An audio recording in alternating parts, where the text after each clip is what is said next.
Баба Марта. Лиса отвори скрина и извади бяла и червена вълна. Искаше да покаже на бебето как се изработват мартеници. Първо направиха червената пенда, а след нея и белия пижо. Усукаха бял и червен конец на шнур. Завързаха ги и мартеницата беше готова. Облякоха си народните носии и излязоха на двора. Там посрещнаха добрата баба Марта. Почерпиха я с вкусна баница и запяха песен. Баба Марта ги закичи с мартеници, за да са здрави и засмени. Поговориха си още малко, след което я изпратиха. Бебето разглеждаше мартеницата на ръката си. Мечо прегърна Лиса и си помисли: семейството е да се закичим с мартеници.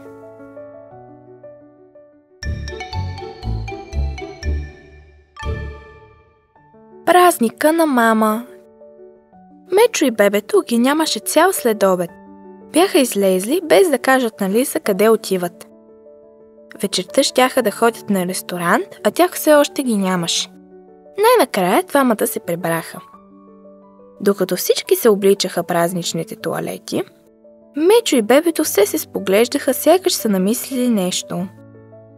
Когато излязоха от вкъщи, всичко стана ясно. Бебето подари букет на Лиса, а Мечо й поднесе малка кутийка, завързана с панделка. Лиса отвори подаръка. Беше брошка с лисичка, мече и бебе. Докато си я закопчаваше, тя си помисли: семейството е до сърцето.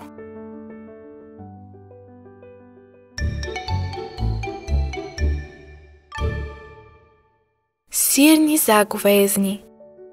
Цяла сутрин Мечо беше в работилницата. Дялкаше буторници, които вечерта щяха да палят на огъня и да изстрелват в небето.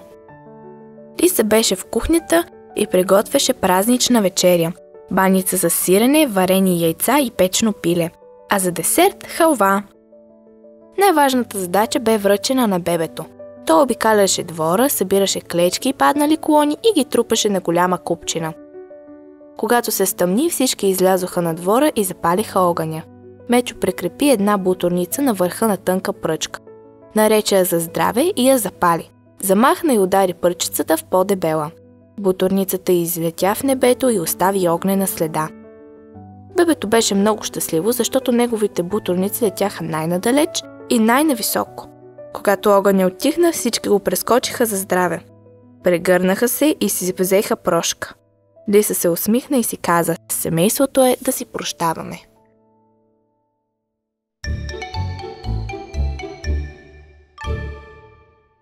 Пролетно почистване. Дърветата се разлистиха. Поляните се покриха с цветя и над гората се разнесе аромата на пролетта. Лиса въздъхна, защото беше дошло време за пролетно почистване. Всички се захванаха за работа. Мечо изхвърли старите и ненужни вещи, Лиса измете пода, а бебето й помагаше с лопатката. Измиха прозорците, изпраха предетата, Мечо изтупа големия килим на двора и сложиха ваза с пролетни цветя на масата. Докато пиеха чай и се наслаждаваха на добре свършената работа, Лиса си помисли: семейството е да почистим къщата заедно.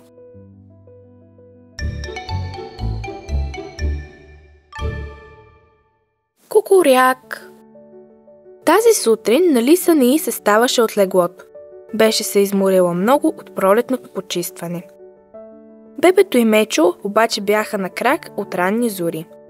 Запретнаха ръкави и започнаха да приготвят закуска. Изненада за Лиса. Мечо извади голяма купа и забърка смес за палачинки. Заедно с бебето ги изпекоха и ги намазаха с мед.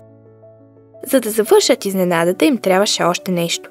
Излязоха на двора, набраха кукуряк и го поставиха във вазичка. Поднесоха на Лиса закуска в леглото. Докато всички си хапваха, тя си помисли: семейството е да се грижим един за друг.